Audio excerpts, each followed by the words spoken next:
Hello everyone, இந்த வீடியோவில் circular run-out பற்றி பார்க்க போகிறோம். ஸோ சர்க்குலர் ரன்அவுட்டை வந்து ரேடியல் ரன்அவுட்னு சொல்லலாம்.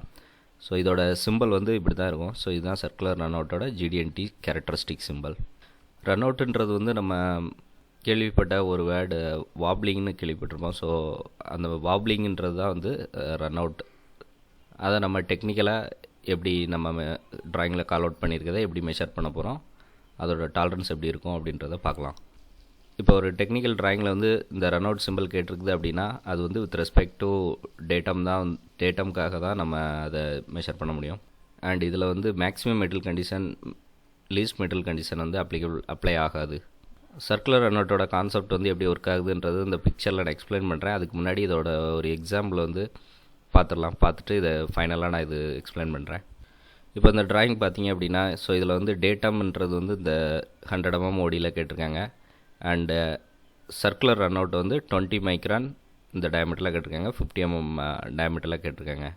சர்க்குலர் ரன்அவுட்ன்றது வந்து ஒரு 2 ஆக்சிஸ் என்டிட்டி. ஸோ இப்போ நம்ம வந்து 2 ஆக்சிஸ் என்டிட்டிங்கும் போது நம்ம இப்போ இதில் இந்த டயமீட்டரில் வந்து கேட்டிருக்காங்க. ஸோ இந்த டயமீட்டரில் எந்த இடத்துல நம்ம இது வந்து கிராஸ் செக்ஷன் பண்ணாலும், ஸோ அந்த 2 ஆக்சிஸ் மெத்தடில் நம்ம கிராஸ் செக்ஷன் பண்ணும்போது அந்த ஆக்சிஸில் அதோட ரன்அவுட் வந்து வித் ரெஸ்பெக்ட் டு டேட்டத்தோட ஆக்சிஸ்க்காக பெர்பெண்டிகுலராக இருக்கணும். ஸோ அதுதான் வந்து ரன்அவுட்.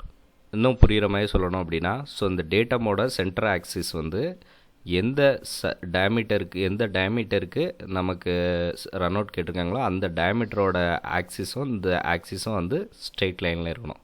ஸோ இது வந்து ஆக்சிஸ்ன்னு பார்க்கும்போது நம்ம ஓடி தான் நம்ம பார்க்க முடியும். ஸோ அதுக்காக இந்த ஆக்சிஸ் வந்து இது பெர்பெண்டிகுலராக இருக்கணும், இந்த ஆக்சிஸில் நம்ம கட் பண்ணி செக் பண்ணும்போது.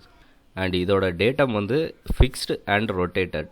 இது வந்து நம்ம ஃபிக்ஸ் பண்ணி மட்டும் செக் பண்ண முடியாது, இது ரொட்டேட் பண்ணி செக் பண்ணும்போது தான் நம்ம இதில் ரன்அவுட் செக் பண்ண முடியும்.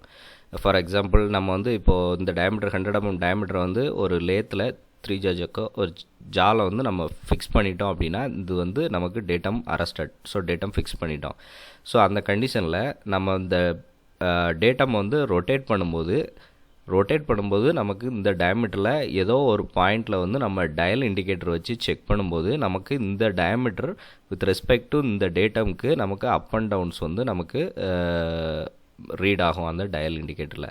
So up and downs read ஆகும்போது அதோட சென்டர் வந்து இந்த சென்டர் எவ்வளோ ஷிஃப்ட் இருக்குது அப்படின்றத நம்ம பார்த்துடலாம். இப்போ இந்த பிக்சர் பார்த்தீங்கன்னா, ஸோ இந்த ட்ராயிங் கால் அவுட் ஓடியில் ரன்அவுட் நம்ம இங்கே கிராஸ் செக்ஷன் பண்ணியிருக்கோம். ஸோ இந்த கிராஸ் செக்ஷனோட அவுட்புட் வந்து இங்கே இருக்குது. ஸோ இதில் இந்த டேட்டாமை வந்து நம்ம ரொட்டேட் பண்ணும்போது ஃபிக்ஸ் பண்ணிவிட்டு அந்த டேட்டாமை ரொட்டேட் பண்ணும்போது இந்த பிளேஸில் மட்டும் நம்ம ரீட் பண்ணது வந்து நமக்கு இந்த ரெட் கலரில் இருக்குது. ஸோ இந்த க்ரீன் கலர் தான் வந்து நமக்கு டாலரன்ஸ் 20 மைக்ரான் டாலரன்ஸ். ஸோ நம்மளோட ஆக்சுவல் வந்து இந்த 20 மைக்ரானுக்கு உள்ளே இருக்குது. ஸோ அப்போ வந்து நமக்கு லெஸ் தென் 20 மைக்ரான் இருந்துச்சு அப்படின்னா equal 20 micron or less than 20 micron இருந்துச்சுன்னா அக்செப்டபிள். ஸோ இதை எக்ஸிட் ஆகும்போது நமக்கு வந்து பார்ட் குவாலிட்டி மீட் ஆகலான்றது அர்த்தம். அதே மாதிரி நம்ம இப்போ நான் கிராஸ் செக்ஷன் பண்ணியிருக்க இடத்துல மட்டும்தான் செக் பண்ணணுமா அப்படின்னா இல்லை. ஸோ நம்ம இந்த ஓடியில் எந்த இடத்துலையே எங்கே வேணாலும் நம்ம கிராஸ் செக்ஷன் பண்ணி செக் பண்ணலாம் இது.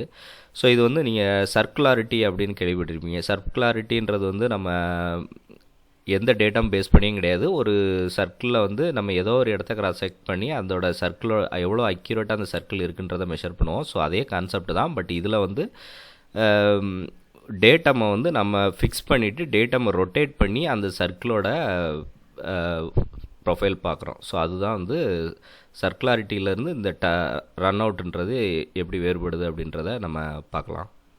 ஓகே, ஸோ இது வந்து எப்படி மெஷர் பண்ணலாம் அப்படின்னு பார்த்தீங்கன்னா, இப்போது ஒரு பார்ட் இருக்குது, நமக்கு ஒரு டர்னிங் ஷாஃப்டட் பார்ட் இருக்குது.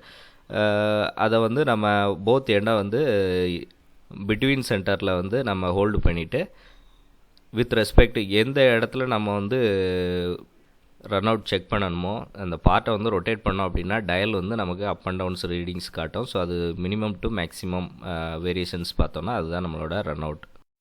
மெஷர்மெண்ட்டுக்கு இன்னொரு எக்ஸாம்பிள் பார்க்கலாம். ஸோ இந்த பார்ட்டில் வந்து இப்போது இதுதான் வந்து டேட்டம். ஸோ டேட்டம் வந்து நம்ம ஜாவில் வந்து ஃபிக்ஸ் பண்ணியாச்சு.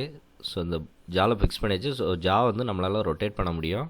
ஸோ இதில் வந்து நமக்கு ரெக்யர்மெண்ட்டு இந்த ஐடி ஏரியாவில் வந்து நமக்கு ரன் அவுட் கேட்டிருக்காங்க அப்படின்னா ஸோ அந்த ஜாவில் ஃபிக்ஸ் பண்ணிவிட்டு நம்ம அந்த டேட்டாவை ரொட்டேட் பண்ணும்போது ஸோ நமக்கு வந்து இந்த ஐடி வந்து டயல் ரெஸ்ட் ஆகிருக்கிறதுனால ஸோ டயல் ரீடிங் நமக்கு காட்டும்.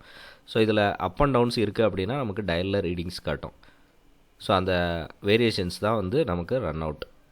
ஸோ இந்த மாதிரி செக் பண்ணும்போது டயலை மூவ் பண்ணக்கூடாது, ஒரு இடத்துல ஃபிக்ஸ்டாக வச்சு பார்க்கணும். ஸோ நெக்ஸ்ட் இடத்துல பார்க்கணும் அப்படின்னா ஸோ அந்த ரீடிங் முடிச்சுட்டு நெக்ஸ்ட் இடத்துல ப்ளேஸ் பண்ணிவிட்டு அதுக்கப்புறமா செக் பண்ணணும். ஸோ இதுதான் வந்து சர்க்குலர் ரன் அவுட். ஓகே, வீடியோவில் முதல்ல சொன்ன மாதிரி இது ஒரு ஃபங்க்ஷனலாக எப்படி ஒர்க் ஆகுது அப்படின்றத சொல்லலாம். இப்போ சர்க்குலர் ரன் அவுட் அப்படின்றது வந்து வித் ரெஸ்பெக்ட் டு டேட்டம், இந்த ஒரு டேட்டம்காக இன்னொரு சர்க்கிள் வந்து எப்படி அதோட சென்டர் ஆக்சிஸ் வந்து எவ்வளோ ஸ்ட்ரெயிட்டாக இருக்குது அப்படின்றது தான் பார்க்க போகிறோம். ஸோ இப்போ ஃபார் எக்ஸாம்பிள் இது வந்து ஒரு கேம் ஷாஃப்ட் எடுத்துக்கலாம். ஸோ கேம் ஷாஃப்ட்டில் வந்து மோஸ்ட் ஆஃப் த ஏரியாஸ் வந்து ஸ்ட்ரெயிட்டாக நமக்கு ரெஸ்ட் ஆகும் பியரிங்கில். ஸோ அந்த மாதிரி டைமில் வந்து நமக்கு எல்லாமே ஈக்குவலாக ஸ்ட்ரெயிட்டாக இருக்கணும். ஸோ அந்த டயா எல்லாமே ஈக்குவலாக ஸ்ட்ரெயிட்டாக இருக்கணும்.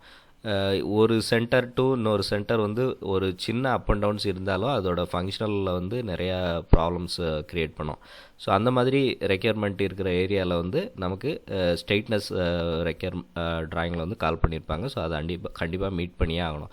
ஸோ அப்போ தான் வந்து ஃபங்க்ஷனலாக அது வந்து சக்ஸஸ்ஃபுல்லாக ஒர்க் ஆகும். உங்களுக்கு இந்த வீடியோ பிடிச்சிருந்துச்சுன்னா லைக் பண்ணுங்கள்.